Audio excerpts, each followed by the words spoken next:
बहुत समय पहले कैलिफोर्निया के छोटे खेत में बूढ़ी औरत रहती थी। उसने पति संग सारा जीवन मेहनत की।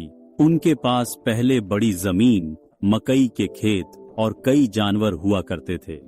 पति के मर जाने के बाद जीवन कठिन हो गया। घुटनों के दर्द से वह धीरे धीरे चलती थी। बेटी और दामाद उसके साथ रहते, लेकिन बेटी बदल गई। वह अधीर थी और अक्सर गुस्सा करती थी। दामाद आलसी था और दिन भर सोता रहता था। बूढ़ी औरत फिर भी मदद करने की कोशिश करती रही, लेकिन वह थक चुकी थी। एक रात जोड़ा अंधेरे में फुसफुसाया, अगर हम ऐसे ही चलते रहे तो भूखे मर जाएंगे। पति ने कहा।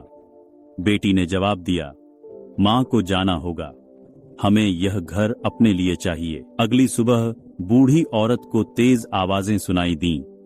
वह बाहर गई और देखा कि उसके कपड़े, कंबल और जूते जमीन पर फेंके गए थे। उसकी बेटी वहीं खड़ी थी, ठंडी और खामोश। उसने बिना देखे कहा, माँ, आपको जाना होगा। बूढ़ी औरत के हाथ कांपने लगे। यह मेरा अपना घर है, उसने फुसफुसाया, लेकिन दरवाजा उसके सामने बंद हो गया। वह सीढ़ी पर बैठकर शाम तक रोई रही। जोड़े को यह नहीं पता था कि उसने और उसके स्वर्गीय पति ने सालों से पैसे बचा रखे थे। उसने इसे पुराने बाड़ के पास एक पत्थर के बक्से में छिपा रखा था। उस रात वह वहां गई, पत्थर हटाए और अपनी बचत पाली। इन पैसों से नई शुरुआत कर अगले गांव तक पैदल पहुंची, जहां दयालु किसानों ने पहचान लिया।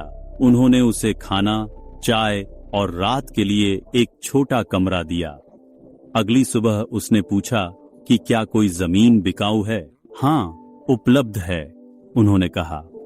उसने अच्छी जमीन खरीदी और पड़ोसियों संग मजबूत लकड़ी का घर बनाया। उसने मक्का बोया, मुर्गियां पाली, शांतिपूर्ण जीवन जिया। युवा पड़ोसी अक्सर कामों में मददगार रहा।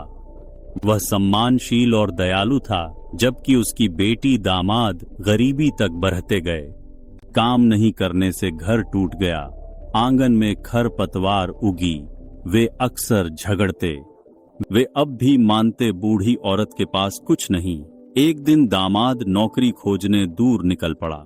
वह खूबसूरत नए फार्म पहुंचा और दरवाजा खटखटाया। बूढ़ी ने खोला।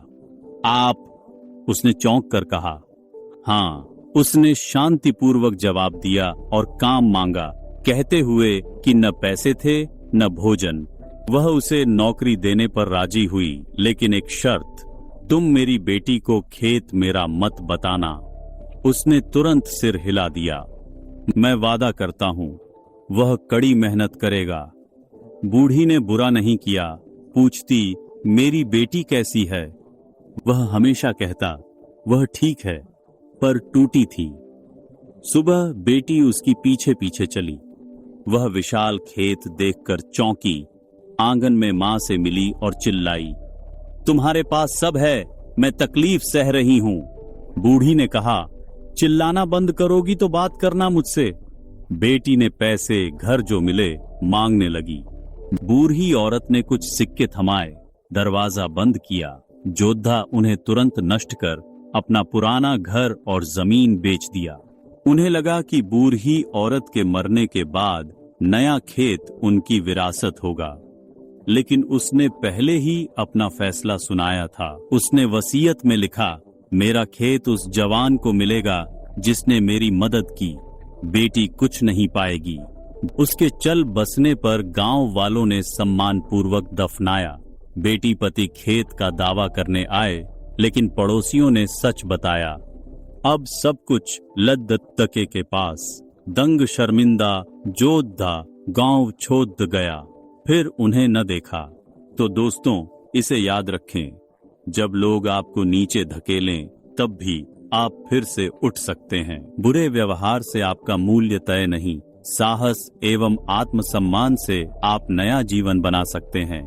दयालुता बढ़ती है, लालच नष्ट करता है। शक्ति चुने, गरिमा चुने, अपना आगे बढ़ने का रास्ता चुने।